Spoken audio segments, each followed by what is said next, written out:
Did you really think no one would find out? Principal Peterson stared at me over his reading glasses, his hands folded on the desk while the police officer next to him jangled handcuffs. Drugs at school, Eric. In your backpack. I was sitting in the hard plastic chair in the principal's office at Roosevelt High, trying to process how the hell 2 small bags of marijuana had appeared in the secret compartment of my backpack. The same compartment where I kept my diabetes supplies and a few $20 bills for emergencies. The door opened and my aunt and uncle walked in. Uncle Mark in his perfectly pressed lawyer's suit, Aunt Linda with that studied look of disappointment she always wore when she wanted to look like the victim. Behind them, my cousin Tyler leaned against the wall, arms crossed, that half-smile on his face I'd known since childhood. "We came as soon as we heard," Aunt Linda said, her voice breaking dramatically. "We're as shocked as you are." My name is Eric, I'm 17, and at that moment I realized that my own family had just handed me over to the wolves. It wasn't the first time Tyler had sabotaged me, but this time he had crossed a line with no turning back. I grew up in my aunt and uncle's house after my parents died in a car accident when I was 12. Mark and Linda took me in, but it was always clear who was their real son and who was the addition to the family. Tyler was 3 years older, captain of the football team, the kind of golden boy who never did anything wrong. At least not when anyone was looking. The drugs were hidden in the bottom of his backpack, the principal continued, pointing to the plastic bags on the table. An anonymous student alerted us during lunch. Anonymous student. Sure. I looked over at Tyler, who was examining his fingernails as if the whole situation was just a minor inconvenience in his afternoon. He didn't even bother to feign surprise when the principal mentioned the drugs. In fact, he looked almost bored. "Mr. and Mrs. Mitchell," Officer Johnson addressed my aunt and uncle, "we need you to confirm some information about Eric's recent behavior at home. Have there been any changes in his sleeping patterns, appetite, questionable friendships?" My aunt sighed dramatically. "Well, he's been very secretive lately. He spends hours locked in his room, leaves the house without saying where he's going. Just yesterday we found cash hidden in his drawer." Cash. The money I'd saved up from mowing lawns on the weekends to buy a used car. Money they knew perfectly well where it came from, because Linda gave me a ride to work every Saturday. But now, in front of the principal and the police officer, those $20 were evidence of suspicious activity. What about his grades? Uncle Mark added, adjusting his tie. "They've dropped a lot this semester. Maybe he's getting involved with the wrong crowd." My grades had dropped because I was working 16 hours a week to save money, in addition to taking care of the house while they were away on business. But they forgot to mention that part. Tyler finally spoke, his voice heavy with feigned concern. "I've tried to talk to him a few times, you know? As his older cousin. But he just gets defensive, says it's none of my business." He shook his head sadly. "I hope this is a wake-up call for him. His performance was perfect." Genuine concern mixed with brotherly disappointment. If I hadn't known that he had planted those drugs in my backpack during gym class when I left it in the locker room, even I would have believed him. Officer Johnson jotted down a few notes. "Would you be willing to put these statements in writing?" "Of course," Uncle Mark replied without hesitation. "We want to help Eric get through this difficult phase." Difficult phase. As if I were a rebellious teenager going through a crisis, and not an innocent person being deliberately framed by his own family. As they signed the papers, I sat there watching how easily they constructed a narrative where I was the problem. But they didn't know one important thing. Tyler may have thought he was smart planting the drugs in my backpack, but he forgot one crucial detail about me. I've always been paranoid about my belongings. Especially after a few pranks of his that resulted in my things being broken or lost. So 3 months ago, I installed a small GPS tracker in my backpack. Not just for location, but a model with a motion sensor that sent notifications to my cell phone whenever someone touched it when I wasn't there. And that technology had recorded exactly when, where, and for how long Tyler had touched my backpack today. If you're following this story of family betrayal and want to see how the truth always comes out, don't forget to subscribe to the channel so you don't miss the ending. While Officer Johnson explained the next steps and my uncles agreed to everything with solemn expressions, I already knew exactly how this story was going to end. Tyler had made the fatal mistake of underestimating the person he was trying to destroy. And in a few hours, when the data from the tracker was analyzed, everyone in that room would find out who was really lying. Tyler had always been the golden child my uncles never had to raise, only show-off. 3 years older than me, captain of the football team, that poster boy smile that opened doors and melted mothers' hearts all over Roosevelt High. But I knew the real Tyler. The Tyler who broke my science projects by accident the day before they were due.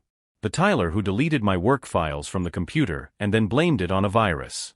The Tyler who told his parents distorted versions of events, where I always came out looking like the problem child.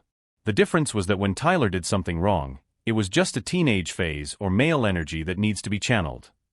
When I did anything remotely questionable, it was worrisome behavior patterns, and a reflection of unprocessed trauma from the loss of my parents. They had diagnoses ready for each of us. Tyler figured out early on that he could use me as a scapegoat for his own mistakes. In 8th grade, when they found marijuana in his school locker, he simply said he was saving it for me, that I was going through a difficult time because of the anniversary of my parents' death. The teachers believed him because Tyler never caused any trouble. I was the one always in the principal's office for antisocial behavior or adjustment issues. What no one realized was that my antisocial behavior consisted of avoiding Tyler and his friends. My adjustment problem was not being able to pretend that our family was normal. But Uncle Mark and Aunt Linda preferred to believe that the problem was my emotional instability, not the obvious favoritism they practiced. 3 weeks ago, Tyler had come home visibly high. Red eyes, slow movements, that characteristic smell permeating his clothes. Aunt Linda just said he looked tired from practice and told him to get some rest. That same week, when I arrived 10 minutes late from work because the bus broke down, she interrogated me for 40 minutes about where I had been, with whom, and what I had been doing. The system worked perfectly for Tyler. He could do anything because his parents always found a way to reinterpret or justify it. And if they couldn't justify it, they could always blame it on someone's bad influence, usually me. So when Officer Johnson asked about behavioral changes, Tyler already had the answer at the tip of his tongue. It wasn't improvisation, it was a script he had been rehearsing for years. Every word calculated to sound like genuine brotherly concern while constructing a psychological profile that incriminated me. I really tried to be a big brother to him, Tyler continued, his voice heavy with that performative sadness he had perfected. But whenever I offered advice or tried to include him in normal teenage activities, he became aggressive. He said I didn't understand his pain. Aggressive.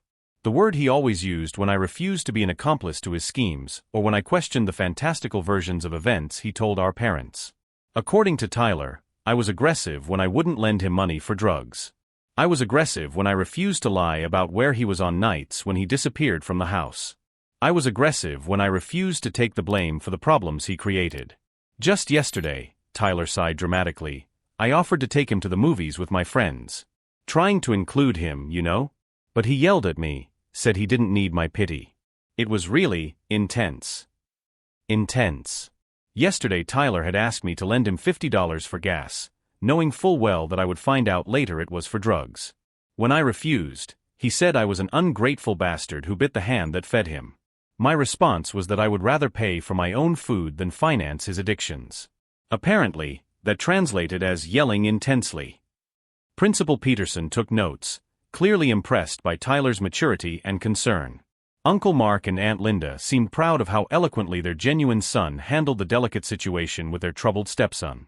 I knew exactly when Tyler had planted the drugs. During third period, gym class, when I left my backpack in the locker room as I always did. Tyler had a free period then, something about being assistant coach for the team.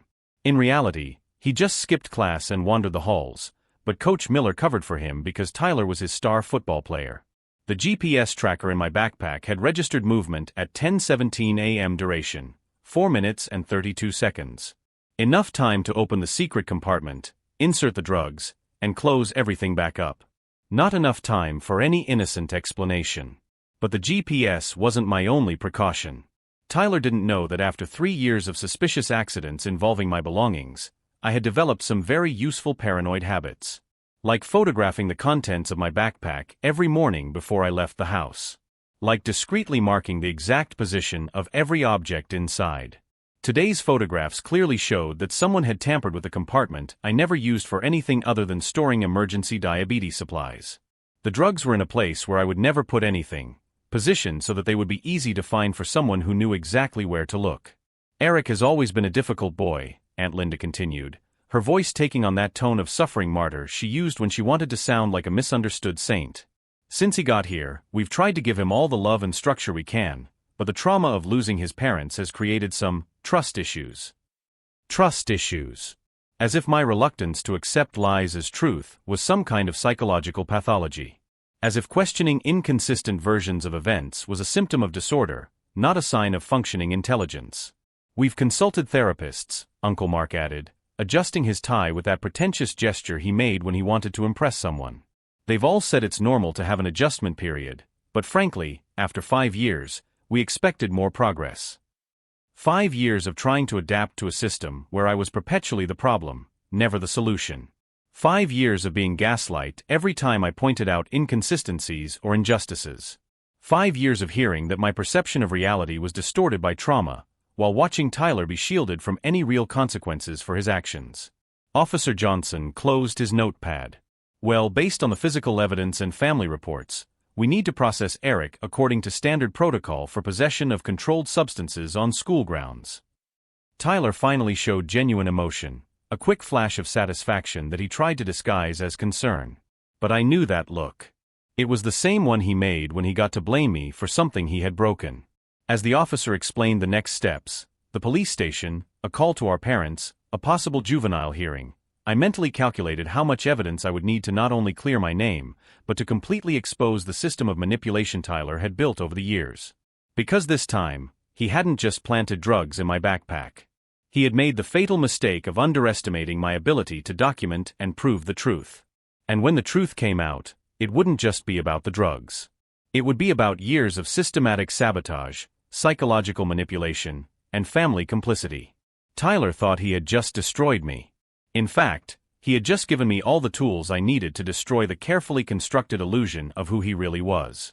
But first, I had to survive the process of being officially charged with a crime I didn't commit, defended by a family that knew perfectly well I was innocent.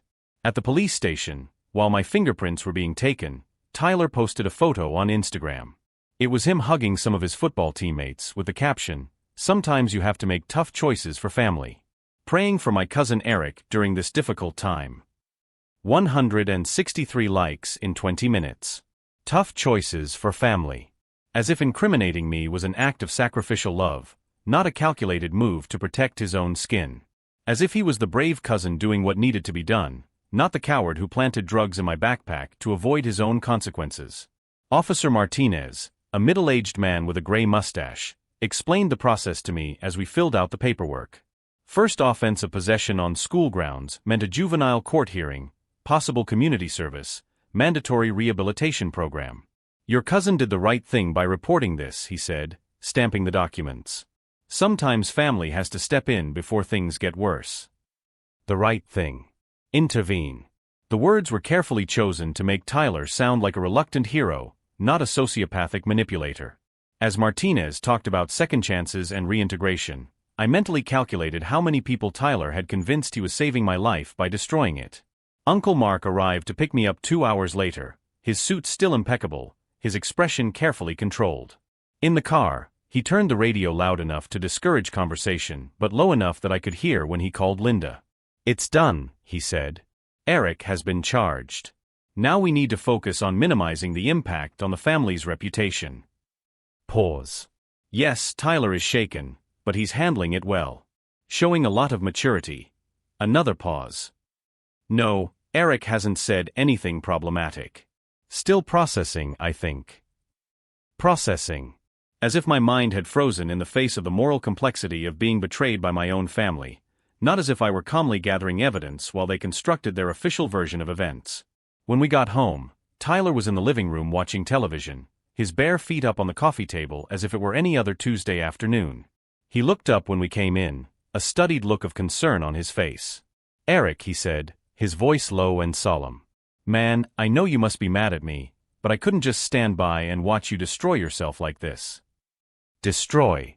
As if my A's and B's in school, my part-time job mowing lawns, my nightly study routine were signs of self-destruction. As if working to buy my own car was problematic behavior that required family intervention. "I understand," I replied, keeping my voice neutral. "Because arguing would be pointless and suspicious." Innocent people who are unjustly accused become confused and defensive. Guilty people try to control the narrative. I needed to appear to be the former. Tyler visibly relaxed at my calm response. I knew you would understand. It's hard now, but in the future you'll see that it was for your own good. For my own good. The phrase manipulators use when they want to appear selfless while serving their own interests. Tyler had perfected this language over the years, always framing his cruelty as care, his sabotage as protection.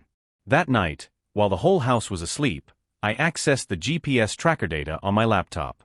The timeline was crystal clear, movement of 4 minutes and 32 seconds in my backpack at 10:17 a.m., exactly during the time Tyler claimed to be at the library studying for a history test.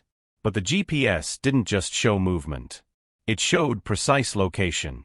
And at 10:17 a.m., my backpack wasn't at the library. It was in the boys' locker room, where Tyler had full access during his free period as assistant coach.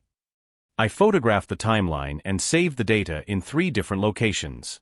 Then I accessed the school security cameras through the student portal, a feature few people knew existed, implemented after a few incidents of bullying the previous year. The system kept recordings for 90 days. And there it was, Tyler entering the locker room at 10:15, leaving at 10:21. 5.5 minutes. Enough time to plant drugs, check that they were well hidden, maybe even take a photo as proof for himself. I downloaded the video file.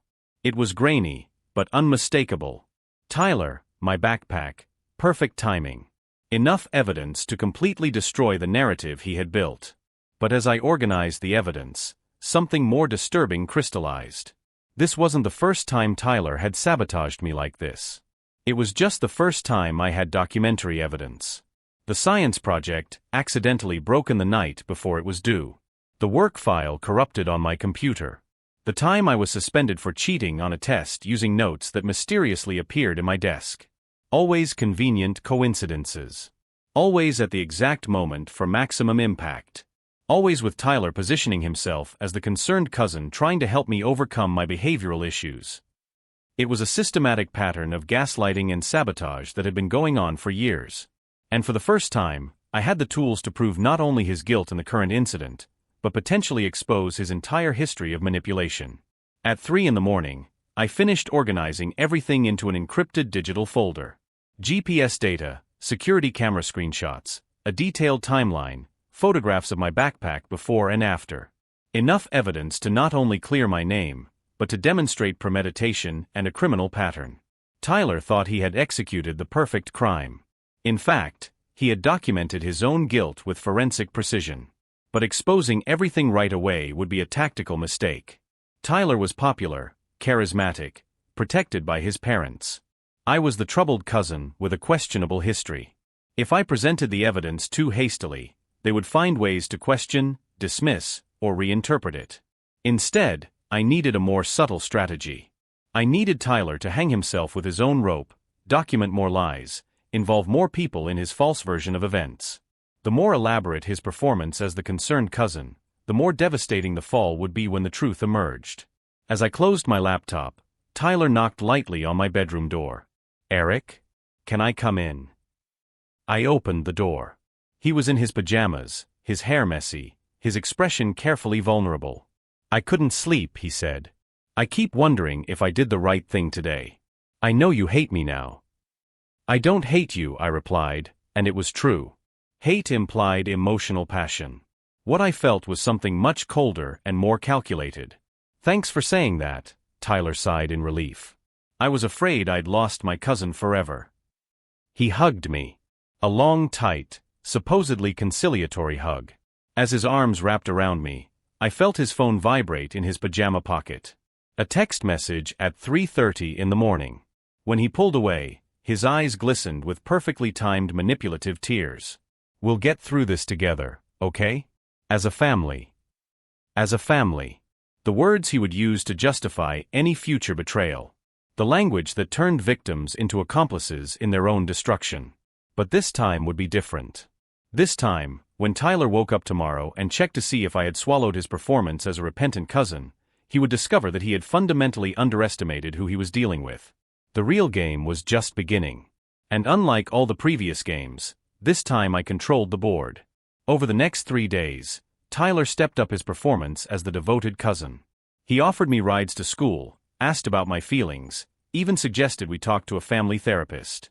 To process all this together, he said, his eyes filled with fake compassion. It was a brilliant strategy. Every caring gesture built his image as the responsible older brother, while positioning me as the traumatized cousin who needed help. The more he showed concern, the more people believed that I really had drug problems and that he was heroically trying to save me. On Thursday, Tyler posted a photo of us on Instagram, him with his arm around my shoulders, me looking visibly uncomfortable. The caption read, "Family is being there for each other in tough times. I will always support my cousin Eric on his journey to recovery." 472 likes. Dozens of comments praising his maturity and family loyalty. Recovery. As if I were an addict in rehab, not a victim of a premeditated crime. Tyler had turned my situation into an inspirational story about family overcoming adversity, with him as the patient mentor and me as the charity project. Meanwhile, I meticulously organized my evidence. The GPS data showed not only the exact moment the drugs were planted, but also a disturbing pattern. Tyler had visited my backpack 6 more times in the last 2 months. Always during periods when he claimed to be at the library or at extra practice. School security cameras confirmed each incursion. Tyler in the locker room during times when he should have been elsewhere. Tyler rummaging through my backpack with quick, furtive movements. Tyler checking the contents before planting the final drugs. It wasn't impulsive. It was systematic. A pattern of criminal behavior that had been going on for weeks, maybe months. Tyler had turned sabotaging my life into a long-term project, documenting every step without realizing he was creating forensic evidence of his own guilt. But the digital evidence was only part of the strategy. I needed to fully understand Tyler's motivations, the resources he used, the people involved in his protective network. Because exposing the drug incident alone would be a superficial victory. Tyler would come up with a new excuse, a new version of events, a new way to make me the villain of the story. So while he perfected his public performance as the devoted cousin, I began a discreet investigation into his recent activities. Inconsistent schedules, unexplained expenses, questionable friendships. Especially that friend with sunglasses who showed up at my house at odd hours. I discovered that Tyler owed money. A lot of money. $3,400 to a local drug dealer named Snake, who had a reputation for collecting debts creatively. Tyler had promised to pay him by Friday. Today was Thursday. The pieces fit together perfectly. Tyler wasn't just trying to frame me for family cruelty. He was trying to solve an urgent financial problem using my destruction as a distraction. If I were arrested for drug dealing, attention would be diverted from him. If I were expelled from school and sent to some rehabilitation program, the house would be free for his illicit activities. It was a doubly advantageous plan. It eliminated an inconvenient witness and created the perfect environment for his criminal operations. Tyler wasn't just a family manipulator. He was a criminal in progress who had calculated my elimination as the solution to multiple problems. Thursday night, Tyler knocked on my door again. This time he brought hot chocolate and an especially vulnerable expression. "Eric, can I talk to you about something personal?" I opened the door. He came in, sat on the edge of the bed, and sighed deeply. "I know you must be confused about all this. But I want you to know that making this decision was the hardest thing I've ever done in my life." The hardest thing. As if reporting a crime was a profound moral dilemma, not a selfish calculation to protect his own interests.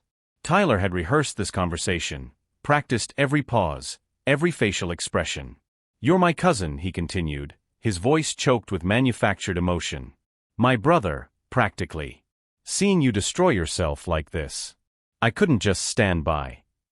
Destroy yourself. Again, that language that turned victim into perpetrator, crime into necessary intervention. Tyler was a master at rewriting narratives to cast himself as the reluctant hero of situations he himself had created. "I understand," I replied, keeping my tone neutral. Because confronting him would be pointless and suspicious. Innocent people who discover the truth are shocked, not calculating. I needed to continue looking confused and grateful for his help. Tyler relaxed visibly. "Thanks for being understanding. It means a lot." He hugged me again, that long manipulative hug he used to seal our emotional complicity. As his arms wrapped around me, I felt his phone vibrate again.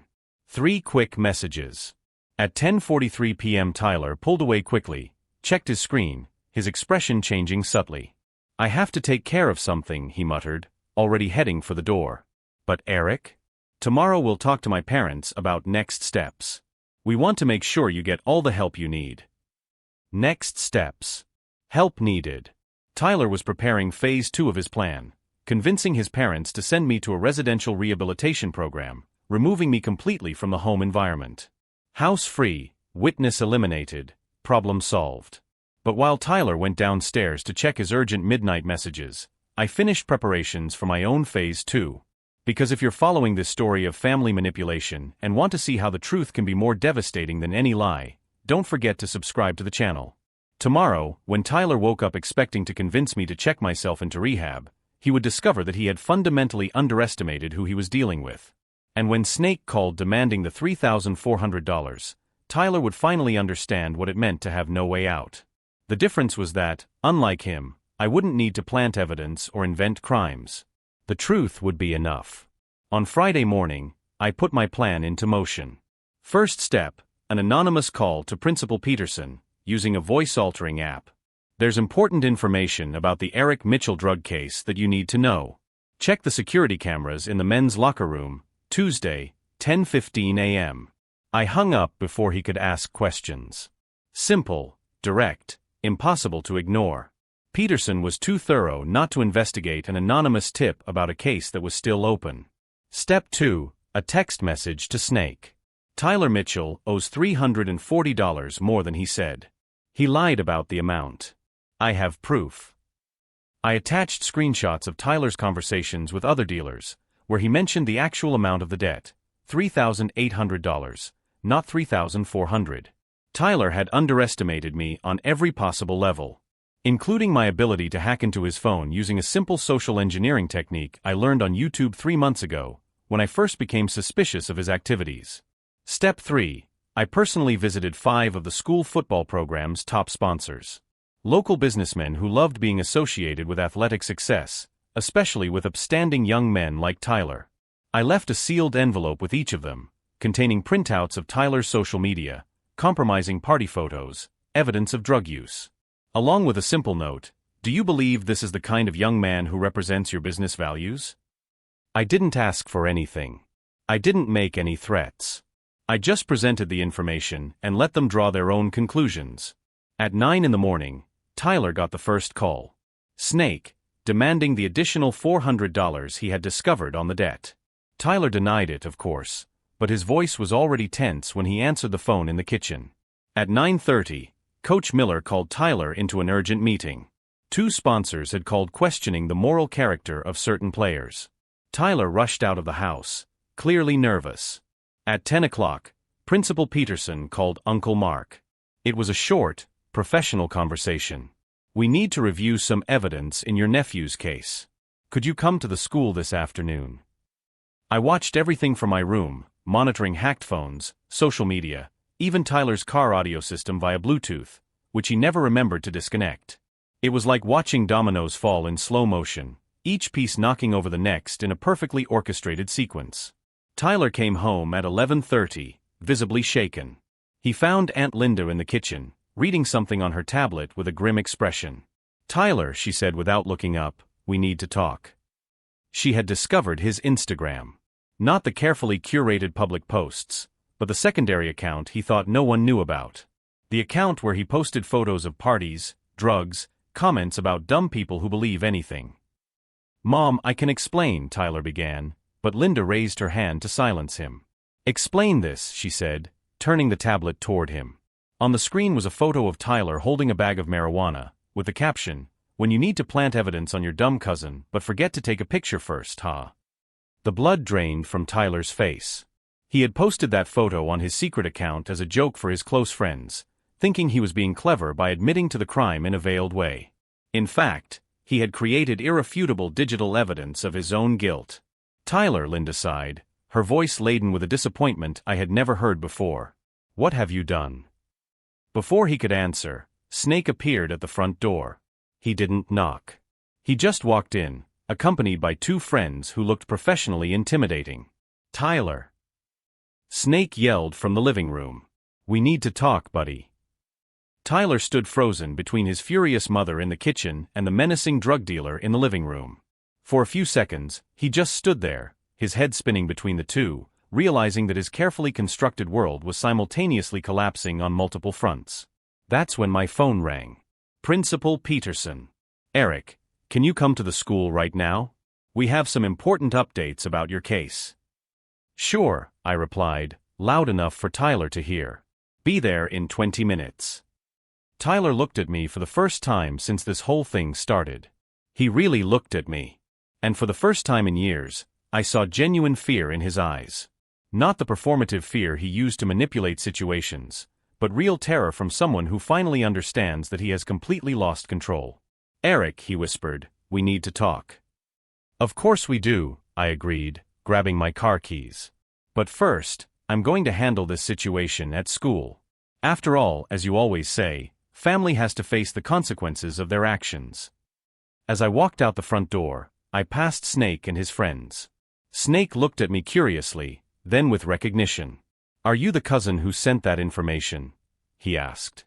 I just wanted to make sure you had all the facts, I replied calmly. Snake smiled, a cold smile that didn't reach his eyes. I appreciate honesty. There should be more people like you in the world. When I got into the car, Tyler was running after me. Eric, wait. But I was already driving. In the rearview mirror, I saw Tyler standing in the driveway, Snake and his friends approaching him, Aunt Linda coming out of the house to see what was going on. Tyler's carefully constructed empire had taken 3 years to build. It was taking 3 hours to completely collapse. As I drove to school, my phone rang again. Text message from Tyler, please don't do this. I can explain everything. We can work this out as a family. I replied, you're right. Let's work this out exactly as a family should, with complete honesty. When I arrived at the Roosevelt High parking lot, there were 2 police cars waiting. Principal Peterson was at the main entrance, standing next to Officer Martinez and a woman I recognized as the county prosecutor. Tyler had thought that destroying my life would be as simple as planting drugs and making up stories. He found out he was playing chess with someone who had been 10 moves ahead the whole time. The difference was that while he played to destroy, I had played to reveal the truth. And the truth, when it finally emerges, has the power to rebuild everything that has been corrupted. The Roosevelt High conference room was packed when I walked in. Principal Peterson, Officer Martinez, the county prosecutor, my uncles Mark and Linda, and Tyler, who looked like he had run straight from his meeting with Snake, sweat still beading on his forehead. Eric, Principal Peterson began, we apologize for the miscarriage of justice that has occurred. After reviewing the security footage, it is clear that you were the victim of a premeditated crime. He turned on his laptop and projected the video onto the wall. Tyler walking into the locker room. Tyler rummaging through my backpack. Tyler planting the drugs. Precise timestamp, 10:17 a.m. on Tuesday morning. Tyler turned white as a sheet. That doesn't prove anything. I was just... Just what? The prosecutor interrupted, opening a thick folder. We also have GPS records from Eric's backpack, showing his exact movements during his free period. We have his social media posts admitting to the crime. We have evidence of debts to local drug dealers, establishing motive. Uncle Mark finally spoke, his voice heavy with a disappointment I had never heard before. Tyler, what the hell have you done? Tyler tried his usual performance. Teary eyes, trembling voice. Dad, I can explain. I was trying to protect the family. Eric was getting involved with dangerous people. I had to step in before. Enough, Aunt Linda said, her voice sharp as glass. It's over. We're not covering up his mistakes anymore. The transformation in Linda was visceral. For years, she had defended Tyler from every consequence, made excuses for every transgression. But seeing irrefutable evidence that he had deliberately framed a family member broke something fundamental in her identity as a protective mother. Officer Martinez stood up. Tyler Mitchell, you're under arrest for planting evidence, false accusation, and possession of controlled substances with intent to distribute. As they handcuffed Tyler, he looked at me with a mixture of hatred and despair. Eric, you don't understand. I was trying to help you. You've always been the problem in this family. No, I replied calmly. I've always been the scapegoat. There's a difference. The prosecutor addressed my uncles. You will also face charges of perjury and obstruction of justice. Your initial statement supporting Tyler, knowing that he had planted the drugs, constitutes serious crimes. Mark and Linda looked at each other, realizing that their carefully constructed world was collapsing. For years, they had protected Tyler from consequences, creating a family system where he could do anything without real repercussions. Now they would all face the legal consequences of decades of complicity. 3 weeks later, Tyler was sentenced to 2 years in juvenile prison, followed by 3 years of probation. Uncle Mark and Aunt Linda received 6 months in prison and 2,000 hours of community service. They lost their professional licenses. He is a lawyer, she is a certified public accountant. But the social fallout was more devastating than the legal penalties. The story spread quickly through the community. The golden boy everyone admired was revealed as a manipulative criminal who framed his own cousin. The respected family that covered up crimes to protect appearances. I moved in with my paternal grandfather, an 82-year-old man who had always questioned my uncle's obvious favoritism. I always knew something was wrong in that house, he told me as he helped me organize my new room. Real families don't sacrifice one member to protect another. I returned to Roosevelt High as an unexpected hero. The story of how I exposed my own cousin became urban legend among the students.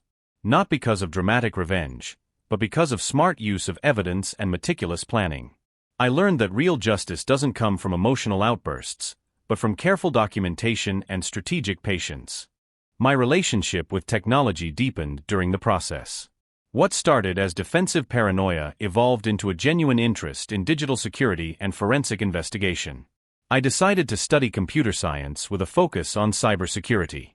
6 months later, I received a letter from Tyler in juvenile detention. 3 pages of apologies, explanations about peer pressure and drug debts, pleas for forgiveness. It ended with, "I hope we can rebuild our family relationship when I get out." I didn't respond. Not out of cruelty, but out of clarity. Forgiveness does not mean amnesia. And true family is not defined by blood ties, but by mutual loyalty and genuine respect. My grandfather and I developed a quiet routine. Breakfast together, conversations about history, gardening projects on weekends. He taught me that real strength does not come from dominating others, but from building a life based on personal integrity. A year later, Tyler was released for good behavior. I hear he moved to another state, trying to start over far from the reputation he built here. Uncle Mark and Aunt Linda sold the house, got divorced, each trying to rebuild their individual lives away from the toxic system they created together. Sometimes people ask me if I feel guilty for destroying my adoptive family. The answer is simple: I didn't destroy anything. I just revealed what was already corrupt. Systems based on lies and favoritism eventually collapse. I just sped up the inevitable process. The most valuable lesson I learned is that victims don't have to accept the role of scapegoat to maintain false family peace. Sometimes exposing the truth is the most loving thing you can do, not just for yourself, but to force others to confront destructive behavior. Tyler tried to use our family relationship as a shield for criminal behavior. He discovered that blood ties do not grant moral immunity, and that underestimating the person you are trying to destroy can be a fatal mistake. If this story of justice and personal transformation has touched you, subscribe to the channel and turn on notifications for more stories of people who refused to accept the role of victim and took control of their own narratives. Today, at 21, I work at a cybersecurity company helping others protect their personal information. I live with my grandfather in a house full of plants, books, and honest conversations. Tyler may have tried to plant evidence in my backpack, but what he really planted was the seed of my true strength. And that seed grew into something he could never destroy: the ability to turn betrayal into wisdom, injustice into purpose, and victimization into total empowerment.